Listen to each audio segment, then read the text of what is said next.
తిరిగి BCN news కి స్వాగతం. కాకినాడ జిల్లా పిఠాపురం జనసేన పార్టీ నేతల్లో మరోసారి వర్గ విభేదాలు బగ్గుమన్నాయి. ఆ పార్టీకి చెందిన నేతలు రోడ్డుపైనే ఘర్షణ పడడంతో కార్యకర్తలు, ప్రజలు ఆశ్చర్యం వ్యక్తం చేస్తున్నారు. ఒకరిపై ఒకరు నిందలు వేసుకుంటూ జనసేన నేతలు ఘర్షణకు దిగారు. ఒక పక్క పవన్ కళ్యాణ్ పిఠాపురం నియోజకవర్గంలో పోటీ చేస్తుండగా వర్గ విభేదాలు చోటు చేసుకోవడం ఆశ్చర్యానికి గురిచేస్తుంది. ఎంతమంది ఇన్ఛార్జీలను మార్చినా పిఠాపురంలో వర్గ పోరుకు నాయకులు చెక్ పెట్టలేకపోతున్నారు.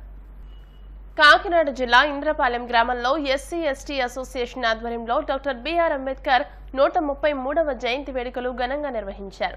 ఈ కార్యక్రమానికి ముఖ్య అతిథులుగా Kakinada rural market committee chairman Geesala Srinu, ప్రముఖ వైద్యులు డాక్టర్ వెంకట్రావు పాల్గొని అంబేద్కర్ విగ్రహానికి పూలమాలలు వేసి నివాళులర్పించారు. ఈ కార్యక్రమంలో కమిటీ సభ్యులు అప్పారావు, ఆంజనేయులు, వివిఎస్ మూర్తి, రాయ్, జ్యోతి ప్రకాష్, సత్యానందం, శాంతికుమార్ తదితరులు పాల్గొన్నారు. జయంతి వేడుకలకి పాల్గొన్న మొత్తం ఈ గ్రామస్తులందరికీ కూడా శుభాకాంక్షలు. మన అంబేద్కర్ కష్టాలు ఎన్నో పడి ఉన్నారు. ఆ కష్టాలు పడిన దాని మీదే మనకి వేళ ప్రపంచవ్యాప్తంగా మనకి అన్ని రకాలుగా అంబేద్కర్ సాధించి ఉన్నారు. బాబాసాహెబ్ అంబేద్కర్ ఆశయాల్ని ప్రతి ఒక్కరూ కూడా ముందుకు తీసుకెళ్ళాలి. ఆశయాల్ని అదేవిధంగా గత సంవత్సరం అంబేద్కర్ జయంతికి మమ్మల్ని కూడా ఇక్కడికి ఆహ్వానించడం జరిగింది. అంబేద్కర్ జయంతి రోజునే మా మాజీ మంత్రివర్యులు కురసాల కన్నబాబు గారిని సంప్రదించి అంబేద్కర్కి జయంతి రోజున ఇక్కడ మా గ్రామంలో ఉండే ఎస్సీ సోదరులందరికీ కూడా ఒక హామీ కూడా ఇవ్వటం జరిగింది. మేము ఇక్కడ ఆ హామీ కూడా ఈ సంవత్సరంలోనే మేము ఎస్సీ సోదరులందరికీ కూడా కమ్యూనిటీ భవనానికి ఒక ల్యాండ్ ఇంద్రపాలయాన్ని ఏర్పాటు చేయడం జరిగింది. అదేవిధంగా మళ్ళీ ఏర్పాటు చేసిన మరుక్షణం దాంట్లో గ్రాంట్ పెట్టి బిల్డింగ్ నిర్మాణం కూడా చేయటం జరుగుతుంది. ఇప్పుడు సకమిష్ట కాలంలో ఉంది. మళ్ళీ వచ్చే అంబేద్కర్ జయంతి లోపులోనే ఆ భవనాన్ని పూర్తి చేసి మా ఎస్సీ సోదరులకి అప్పచెప్తామని చెప్పి సందర్భంగా మనవి చేసుకుంటున్నాం. ఈ మా జగన్మోహన్ రెడ్డి గారి ప్రభుత్వం అల్లాటప్ప ప్రభుత్వం కాదు. మన ప్రపంచవ్యాప్తంగా చూసుకుంటే ఎక్కడా చేయలేనంత విజయవాడలో అంబేద్కర్ విగ్రహాన్ని భారీ ఎత్తులో సుమారు 200 అడుగులు చిల్లర విగ్రహాన్ని భారీ ఎత్తున మా జగన్మోహన్ రెడ్డి గారు దాన్ని ప్రారంభించడం జరిగింది. అందుకని ప్రతి ఒక్కరూ కూడా అంబేద్కర్ ఆశయాల్ని ముందుకు తీసుకెళ్లాలని చెప్పేసి కోరుకుంటూ సెలవు తీసుకుంటాం.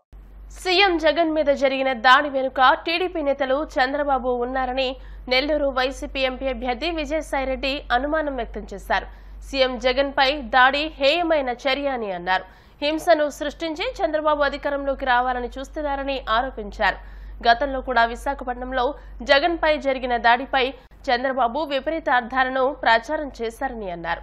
అధికారం కోల్పోయి 5 ఏళ్లైనా చంద్రబాబు పాఠాలు నేర్చుకోకుండా హింసా ధోరణితో ప్రవర్తిస్తున్నారని అన్నారు. ఎన్నికల సంఘం ఈ ఘటనపై పూర్తి స్థాయిలో విచారణ జరపాలని కోరారు.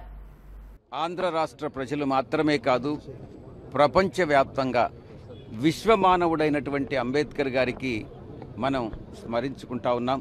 రాజ్యాంగ స్ఫూర్తి ప్రదాత ఆయన రచించినటువంటి ఈ యొక్క కాన్స్టిట్యూంట్ అసెంబ్లీలో ఆయన చేసినటువంటి కాంట్రిబ్యూషన్, రచించినటువంటి రాజ్యాంగం ఈరోజు కూడా ప్రజాస్వామ్యం పరిడవిల్లుతుంది భారతదేశంలో అంటే అది ఆయన యొక్క కాంట్రిబ్యూషన్ అని నిన్న జరిగినటువంటి వైఎస్ఆర్ కాంగ్రెస్ పార్టీ అధినేత శ్రీ గౌరవ ముఖ్యమంత్రి వర్యులు శ్రీ జగన్మోహన్ రెడ్డి గారి మీద జరిగినటువంటి దాడి హేయనీయమైనటువంటి. తప్పకుండా గతంలో కూడా అటాక్ చేసి దాన్ని ఆయన ప్రతిపక్షంలో ఉండంగా, అప్పుడు తెలుగుదేశం పార్టీ అధికారంలో ఉండంగా విశాఖపట్నం ఎయిర్పోర్ట్లో దాడి చేసినటువంటి ఘటన మనకు గుర్తుండే ఉంటుంది.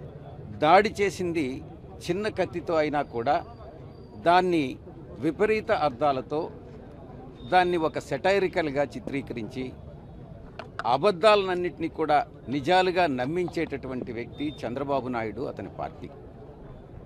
ఈరోజు కూడా గత 2 మాసాల క్రితం వరకు ఆ నేరస్తుడు జైల్లోనే ఉండడం జరిగింది. దీన్ని బట్టి అర్థం చేసుకోవచ్చు నేర తీవ్రత, అతని ఉద్దేశం. అదేవిధంగా ఇప్పటికీ కూడా అధికారం పోయిన తర్వాత 5 సంవత్సరాల కాలం గడుస్తూ ఉంది. 14 సంవత్సరాలు సీఎంగా పనిచేసినటువంటి వ్యక్తి 5 సంవత్సరాల పాటు అధికారం ఇప్పుడు కోల్పోయాడు.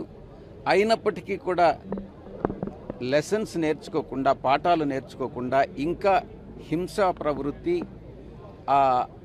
ఆయన ధోరణి అంటే హింస ద్వారా, అబద్ధాలు చెప్పడం ద్వారా, అధర్మాన్ని పాటించడం ద్వారా, అనైతికత చర్యల ద్వారా అధికారం సాధించుకుంటాం అన్నటువంటి ధోరణి చంద్రబాబు నాయుడుది. తప్పకుండా ప్రజలందరూ కూడా గమనిస్తూ ఉన్నారు. దీన్ని ఎవ్వరూ కూడా హర్షించరు.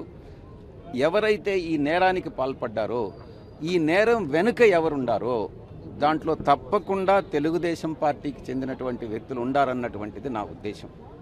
దీని వెనుక చంద్రబాబు నాయుడు కూడా ఉండొచ్చు అన్నటువంటిది నా యొక్క అనుమానం. తప్పకుండా పోలీస్ డిపార్ట్మెంట్ వారు, ముఖ్యంగా ఇప్పుడు అంతా ఈసీ ఎలక్షన్ కమిషన్ కంట్రోల్లో ఉంది కాబట్టి ఎలక్షన్ కమిషనర్స్ ముగ్గురు కూడా దీని మీద సరి అయినటువంటి విచారణకి ఆదేశించాలి అని నేను విజ్ఞప్తి చేస్తాను.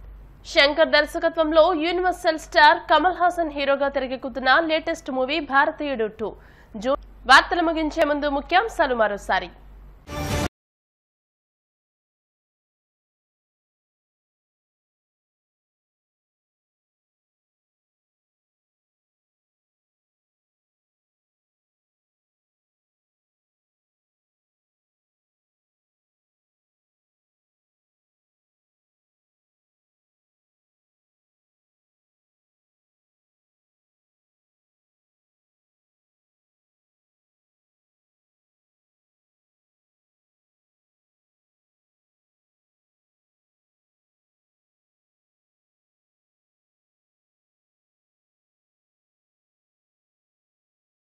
సమాప్తం. మరిన్ని వార్తా విశేషాలతో నెక్స్ట్ బులెటిన్లో మళ్ళీ కలుసుకుందాం. అంతవరకు సెలవు. నమస్కారం. చూస్తూనే ఉండండి BCN న్యూస్.